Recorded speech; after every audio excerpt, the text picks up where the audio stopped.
Welcome back to Call for Help. Video cards. You sure see a lot of language about video cards on websites and computer magazines. We talk about it all the time. And it's an important part of your computer. Certainly it affects everything on your monitor. But for some people, it's something you don't really need to think about. A lot of you would be wasting money on a new video card. We brought an expert in, Robert Heron. He specializes in video cards for Tech TV Labs. He's here in his lab coat and pocket protector to explain who needs to upgrade and who doesn't, and which video cards give you the most bang for your buck. Welcome. Definitely. Thank you. So this is a video card right here. That is a video card. And what does it do? It interfaces with the computer and supplies, basically takes the information the computer throws at it and turns it into a signal. Bits come in here, go, and they come out on the other end and go to the monitor. Spit out one of two main connection types to your display, which provides what you see. What you see. So it is an important thing. I mean, so it comes out here, goes in there, but the processing in between is the thing that distinguishes one video card from another. Definitely. Who needs to upgrade? All computers come with a video card. They should. This definitely. one did. Do I need to upgrade? Why would I need to upgrade? Three main reasons. One, you are a gamer and you're looking at some of the new titles coming up going, you know what I have right now isn't going to work, or it's not going to be fast enough. That's what really drives the video card business, is gaming. Definitely. It's in CPUs and memory technologies and everything. That's the most strenuous thing you can do to a computer nowadays. And we ain't talking solitaire and chess. We're talking these kind of elaborate first-person shooters, Quake, the latest Unreal, in 3D games, and with the newer effects Tomb that they're Raider. Incorporating. Tomb Raider, Angel of Darkness is a brand new DirectX 9 game that incorporates new effects that really are striving toward photorealism. So you'd need a new video card to use that. Yeah. What are the other two reasons? Say you have a single video card connection for a monitor, and you want to have two displays like this setup here, and you want to have dual connections. That's another reason to pick up a video card. And we'll talk about that in a second. And then finally, if you have a brand new display that features a DVI connection, a digital video interface connection, you might want to upgrade for the digital video. The newer LCDs are equipped with those, and that's where you want to get a card that supports that. But if I'm just surfing the net, getting email, balancing my checkbook, I don't probably need a new video card at all. If there's nothing physically wrong with the card, it's functioning fine. No, it's not going to make your computer boot faster. It's not going to help you process your videos quicker. Good thing to keep in mind. And you could spend a lot on a video card. What's the most expensive video card?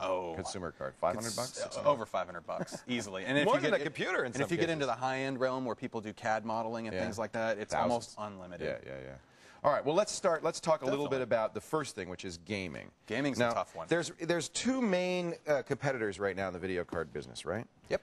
ATI and NVIDIA are the main chipset makers for the graphics cards that power today's games. They don't necessarily make the card, but they make the chips that go in the card. Definitely. Right? And ATI happens to manufacture some of their own products too, but they both have third parties that will build the cards themselves. So the ATI brand name is Radeon, and the NVIDIA brand name is GeForce. So that's what you'll hear that all the time. Those are the two big names you'll hear. Radeon and GeForce. Okay.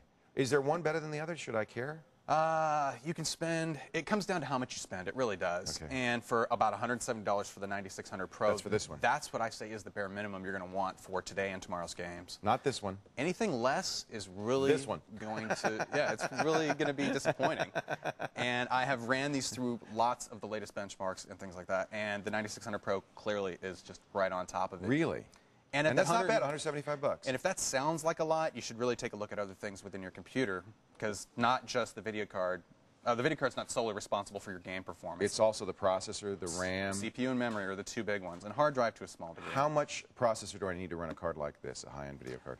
If you have below a 1.3 gigahertz system, it's time to think about upgrading that, because you can get a nice... Again, this is only for gaming, high-end gaming. Seriously, just for gaming. But 1.3 gigahertz or more before you even consider the video card. How much RAM? Totally. A minimum of 512 megs. 512 megs. Because that'll help you with a lot of today's games right now that are just memory hogs. And there's no cheaper card than this Radeon 9600 that would be you could even consider for the state-of-the-art games? No, take a look at your other components first. It's far cheaper to upgrade your CPU or memory, add a little bit more, and then take a look at...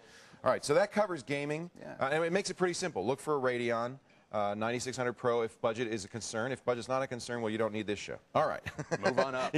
You probably know what you're looking for already. Now, let's talk about that second thing you said is good, which is dual monitors. Now, most video cards have a single connection in the back for your monitor. Or if it's built into the computer a lot of times, built into the motherboard, integrated graphics. That's all you'll have. That might be just the single connection you have, and you want maybe two. But there are cards with two. Two. Oh, that's interesting. Matrox makes the best, hands down, dual monitor supporting video cards. So in the back of this card, it has two connectors. They've invented the technology. Why would I want to do that? Mainly for multitasking, desktop real estate. You have a second display, like in this case. So we have two displays. They're not showing the same thing. No, and you could show the same thing for presentation purposes. Maybe you have a projector hooked up on one and your display on the other. That's called mirroring. Mirroring, or you can run them completely independent. So you click a link on that one, and it shows up here? Yeah, things like that? Or I can drag windows over to this display. Just to give you more space. Yeah, I can have like a couple applications running. Now, normally you wouldn't do it like this. You'd have these two together, obviously, on your desktop. Or more. Or more. Really? You're Definitely. a nut. How much is the Matrox card? That's $170 right now. It's the P650. Now, that's not a gaming card. Not necessarily. It will run games, but just there are better cards. It's not for a state-of-the-art gaming But this card. is what I recommend You're buying for it for the people dual head. who really want superb image quality. It'll work with all the display types out there right now, and you're giving good support from the company. That's really what it comes down to. So that's something I think a lot of people haven't even thought of is dual monitors, but that would be another reason to upgrade. The third and final reason that you might want to upgrade is that digital video interface connection, DVI. Now, you're going to have to explain a little bit about this, because most video cards have this kind of a connector, a VGA connector. That's the granddaddy of video connections right there, and it's considered analog. It is analog. Okay. The signal's so generated. that means the bits come in here, they're turned into an analog signal that comes out here for the CRT, for the monitor. And it comes out to the display. Okay.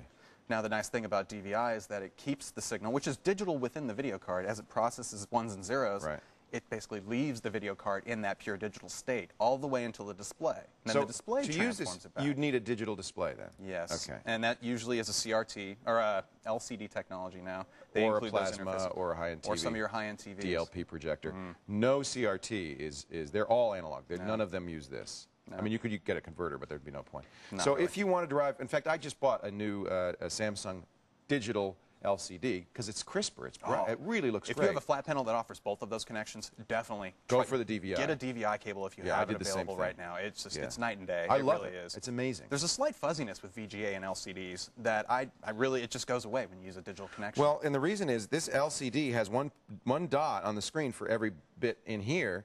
And when you're using an analog card, it has to kind of guess. And sometimes it's, well, I don't know if it's this dot or that dot. In this case, there's no question. The bits in here come out as dots on there. Interpolating color to mapping to the screen itself. It's nice to keep it completely digital until it reaches the simplify display. the buying process. Sure. We're choosing from a Radeon or GeForce. If you're a gamer, a Radeon, for the bottom line, if you just need a cheap video card, you can go to somewhere like PriceWatch.com. Okay, that's an online shopping site. A mega site for buying individual parts. Actually, you don't shop through them, but they have prices. It's a pricing site. Vendors go to them with their latest pricing information for various parts. And what I do is click on their video card link, scroll through it, and you'll see mainly names called GeForce and Radeon, or Radeon and GeForce. Pick whatever you can afford from that list. If you're not a gamer, it really doesn't matter. Either of those would be fine, or Matrox. Go for the $35 model. And really? If you just need it to make your display work, maybe your video system crashed or failed or broke or whatever. You don't need to spend $100. Yeah, and you're not a gamer, and you just need a good product that you can find drivers for that will work with your current computer. And for a gamer, the Radeon 9600 at about $175 is the way to go. For dual head video, we like the Matrox for $160. Beautiful. And most of these newer cards have digital interfaces, so that's pretty standard on them. Hopefully everything will go that route. DVI. There are some issues I'm investigating right now with DVI and some high-end new displays. Oh, really? It has to do with content copy protection, and I'm getting more information about that, and I'll update the article about that. They're scared because that's a perfect copy coming out of it. And I'm afraid you might be limited with current PCs going out to a content-protected HD display. We won't complicate that yet, but when you get the research, let us know. That's very interesting. Lots of information in there. PriceWatch.com is the shopping site he recommended. If you need a refresher on any of this or links to those sites and all the card information and all of Robert's reviews, techtv.com/call for help.